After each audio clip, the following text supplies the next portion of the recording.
बड़े भाई गढ़ा महोत्सव कराने वाले और पवन सिंह को बहुत मोहब्बत करने वाले, पवन सिंह के लिए दिन रात जागने वाले और पवन सिंह के लिए हर गांव में कैंप करके वोट मांगने वाले गोपाल राय जी हमारे बीच में आए हैं।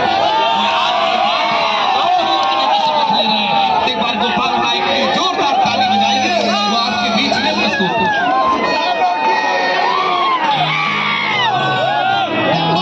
हेलो हेलो, पीछे आप लोग भी बैठ जाइए। देखिए प्रशासन की अपनी मजबूरी है, हम नहीं चाहते कि कोई ऐसी अव्यवस्था फैले तो उसका असर सीधे कार्यक्रम पर पड़े। आप सभी से हाथ जोड़कर निवेदन, थोड़ा सा डिस्टेंस बनाकर खड़ा रहिए।